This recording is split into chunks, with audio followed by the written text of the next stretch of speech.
Good evening. A warm welcome to Dr. Anish Shah, our chief guest for the evening.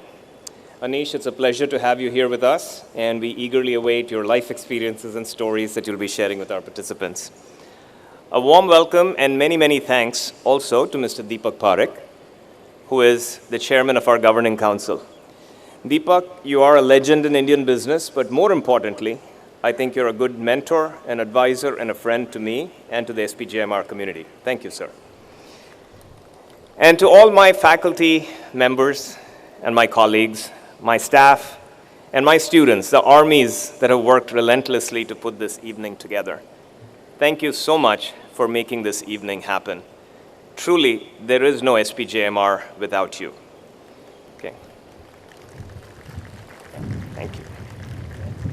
To the parents, family members, and friends who have accompanied our participants to share in their joy today, it is my honor to welcome you to our campus.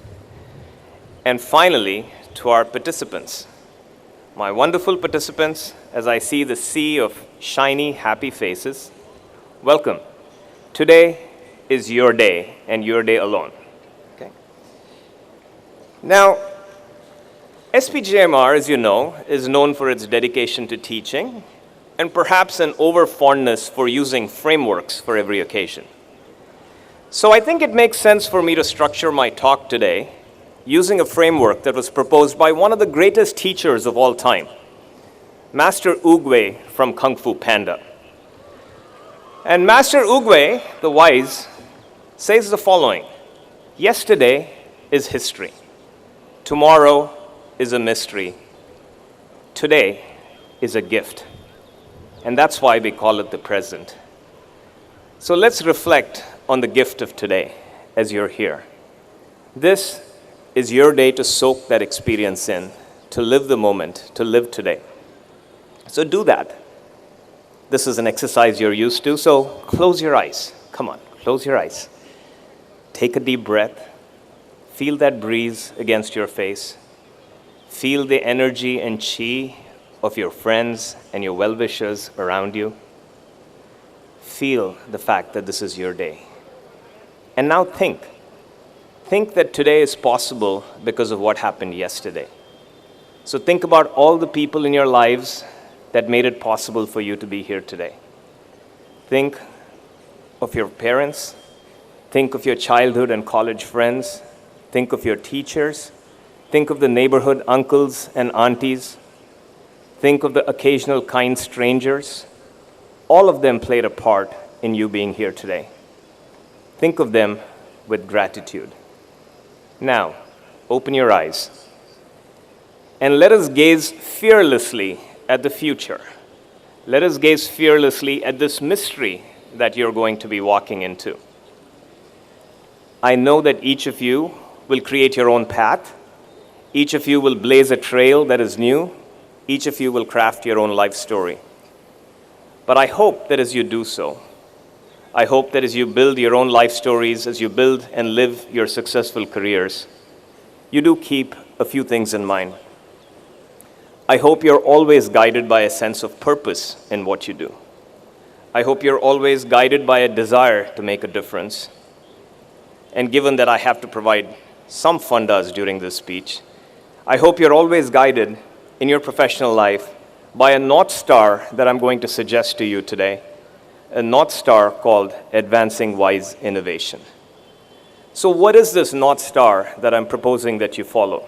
What is Advancing Wise Innovation? The world is VUCA. You know that. This we just have to live with. This we cannot change. It is the world we have been given. But the world is also imperfect. The world is unjust. And this we do not have to live with. This we can and we must change. Now, how do we address imperfections in a VUCA world?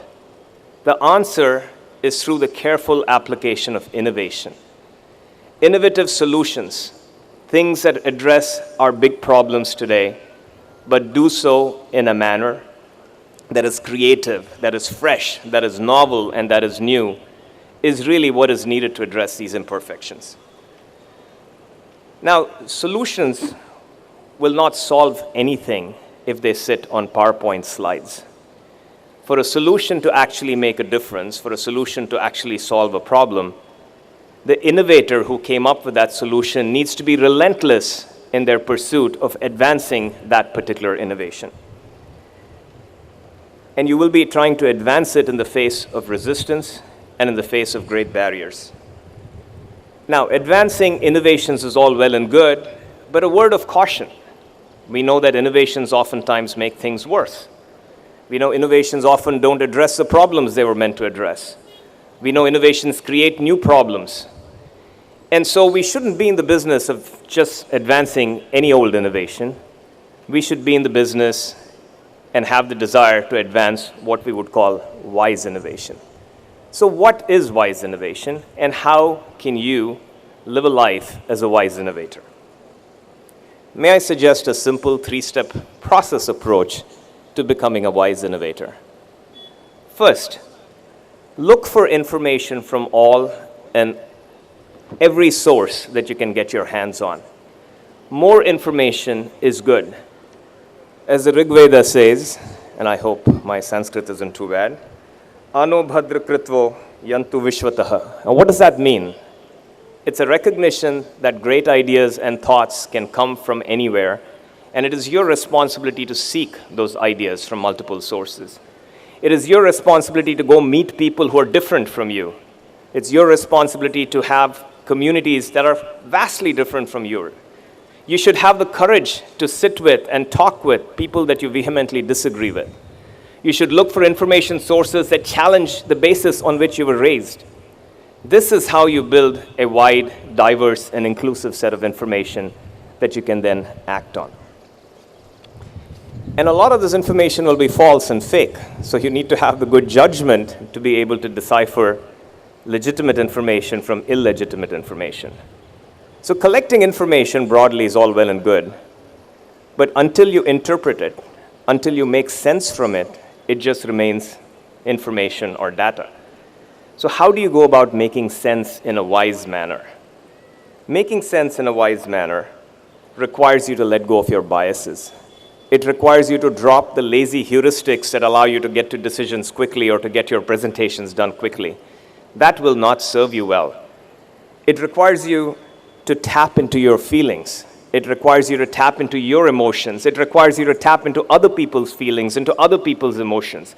It requires you to tap into the lessons of history. It requires you to reflect, to think, to take time, and not jump to judgment. As a wise man once said, to go fast, sometimes you need to go slow. That ability to reflectively interpret the information in front of you is what will make you a wise innovator. And finally, you as a wise innovator need to be aware of the implications of your actions and the impact of your actions. Whether you believe in the Vedanta or whether you believe in complexity theory, we know we live in an interconnected world where everything impacts everything else. And as an innovator, it is your responsibility to understand the implications of the actions that you take. It's your responsibility to understand who you're impacting with what decision. And it is your responsibility to be empathetic and to actually care about what the outcomes might be. You need to let your moral compass guide you as well. So this is a three-part approach, a simplified three-part approach to making sure that in your day-to-day activities, you function as wise innovators. And the outcome of this wise innovation will be solutions that you produce throughout your lives that are net positive, that meet the so-called triple bottom line of benefit to yourself, benefit to society, and benefit to the planet.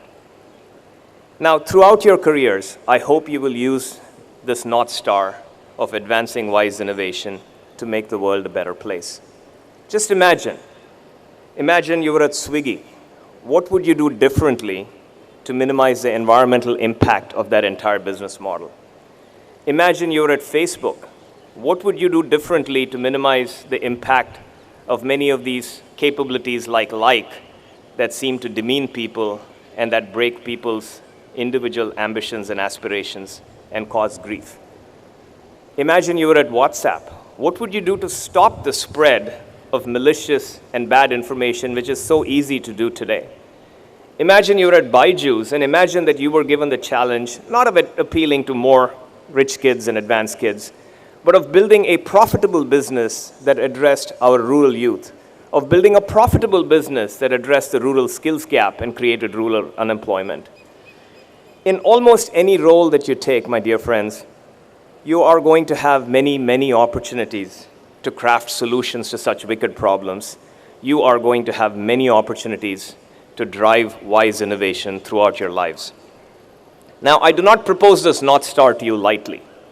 Indeed, SPJIMR as an organization is committed to advancing wise innovation.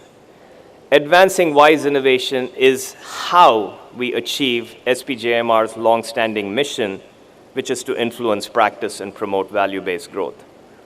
A mission, our mission, is about our purpose. It is the reason we exist. It's the reason we come to work every day. That remains unchanged. However, for a mission to be accomplished, one needs a mechanism, one needs a North Star that propels us in that direction. And that North Star, that propulsion mechanism for us, will be our collective desire and our collective commitment to drive wise innovation as an institute. So you will see it reflected in our curriculum, you will see it reflected in our faculty research and thought leadership, you will see advancing wise innovation reflected in the roles that our 4 centers play to create ecosystems and companies and organizations that are committed to that same cause.